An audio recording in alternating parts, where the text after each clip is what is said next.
ताज़ा अपडेट्स पाने के लिए सब्सक्राइब बटन को दबाएं और घंटा बजा दें। हमारी बेटी घर से चली, स्कूल पहुंची कि नहीं पहुंची, वहाँ पढ़ाई उसने की नहीं की।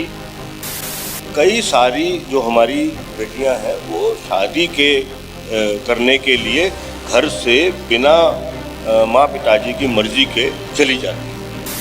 मतलब कईयों की तो हत्या हो जाती है, लड़का हो चाहे लड़की हो। और कई सारी जो हमारी बेटियां हैं वो वेश्यावृत्ति तक में पहुंच जाती हैं, उनका कोई ठिकाना नहीं रहता।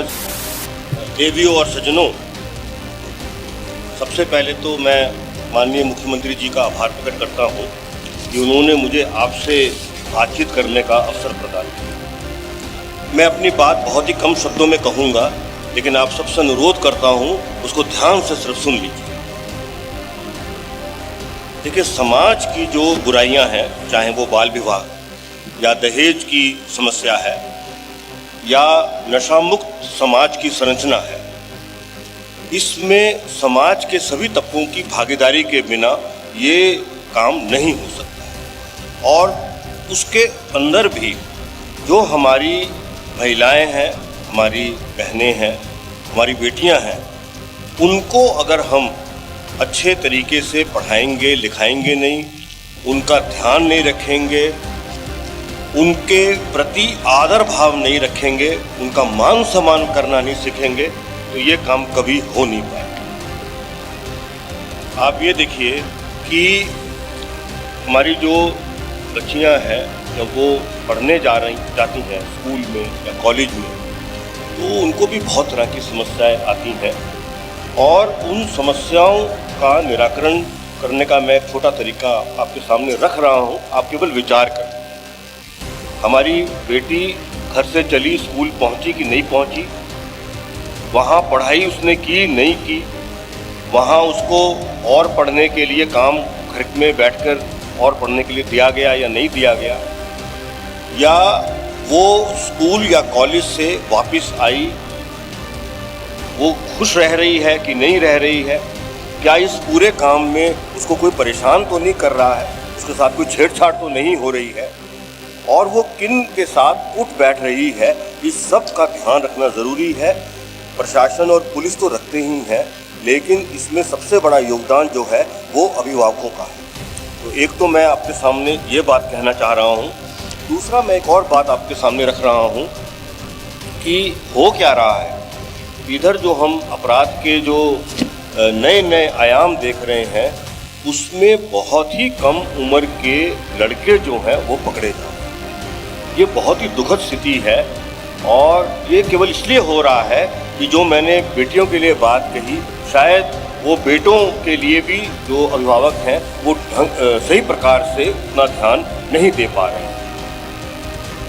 मैं फिर अनुरोध करूंगा कि आप अपने बच्चों का बहुत ध्यान रखिए, उनको खूब पढ़ाइए लिखाइए। आज हम आपके सामने खड़े हैं, तो अगर कोई हमसे पूछे कि भाई हमने सबसे महत्वपूर्ण काम क्या किया ज़िंदगी में, वो दिन रात पढ़ाई की। अच्छे बुरे लोग हर एक को मिलेंगे, कॉलेज में स्कूल में मिलते हैं, लेकिन हमें अपने ध्येय पर पूरी तरह से केंद्रित रखना चाहिए। एक और समस्या जो आ रही है सामने, वो ये आ रही है कि कई सारी जो हमारी बेटियां हैं वो शादी करने के लिए घर से बिना माँ पिताजी की मर्जी के चली जाती है, और इसके इतने दुखद परिणाम निकलते हैं। मतलब कईयों की तो हत्या हो जाती है, लड़का हो चाहे लड़की हो।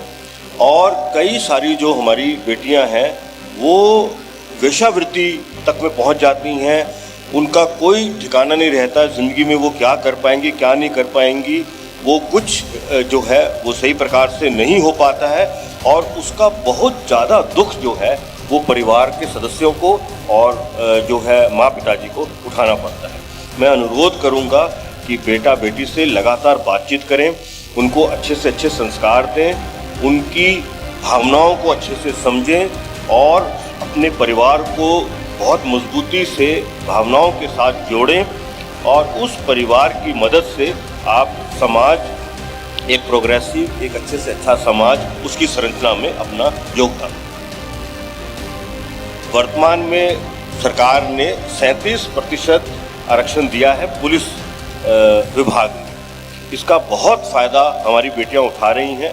मैं आप सबसे अनुरोध करूंगा कि अगर इंटर तक उनको बहुत मेहनत से पढ़ाया लिखाया जाएगा तो वो अपना जो है ध्येय में सफल होंगी और अपना भी मान सम्मान ऊंचा रखेंगी, परिवार का मान सम्मान भी ऊंचा रखेंगी। अंत में सिर्फ इतना ही कहना चाहूँगा कि जो हमारा यूथ है वो अच्छे से अच्छे काम में रहे, वो ये शराब के काम में, नशा के काम में और किसी अपराध के काम में ना पढ़ें, क्योंकि एक बार पुलिस का रिकॉर्ड जब बन जाता है तो वो उनको चरित्र प्रमाण पत्र नहीं मिल पाएगा और ना उनको कोई सरकारी नौकरी मिल पाएगी, ना कोई प्राइवेट नौकरी मिल पाएगी और ना ही कोई उनको सरकारी काम जो है वह मिल पाएगा। ये भी मैं बिल्कुल स्पष्ट तौर पे आपसे कहना चाह रहा हूँ कि कोई भी व्यक्ति जो गलत काम में रहेगा वो किसी भी कीमत पर ना तो पुलिस से और ना ही एक्साइज डिपार्टमेंट से बच पाएगा। तो हम लोग ऐसी दुखद स्थिति को कभी ना उत्पन्न होने दें और हम अपना जो दायित्व है वो भली भांति निभाएं।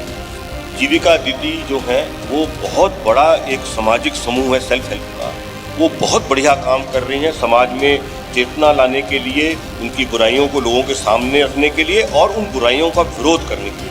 मेरे यहाँ पर जितने भी महानुभाव बैठे हुए हैं, खासतौर से हमारे जो पुलिस के पदाधिकारी और कर्मी हैं, उनसे मैं अनुरोध करूँगा कि वह जीविका दीदियों को हर हालत में पूरी तरह सहयोग करें ताकि जो हम देह पर, जो हम जिस मकसद के लिए ये सारी कार्य कर रहे हैं, सारी मेहनत कर रही हैं, उसको हम सकारात्मक तरीके से जो है पा सकें। बहुत बहुत धन्यवाद।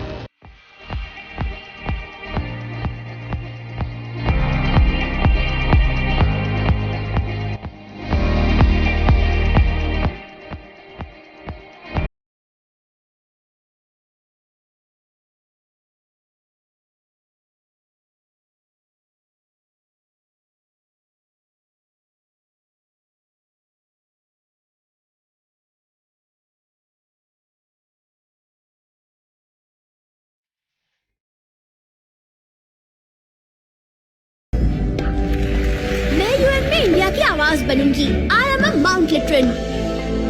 मैं पहुंचाऊंगा मिर्जापुर के कार्टेज दुनिया भर में। I am a Mount Literan. मैं बनाऊंगी इंडिया में Google. I am a Mount Literan. Mount Litera Zee school, जहां बच्चे बने जो वो बनना चाहे। Interactive learning, community connect, digital citizenship और जी लर्न का भरोसा। अवॉर्डेड इंडिया की number 1 school chain of the year.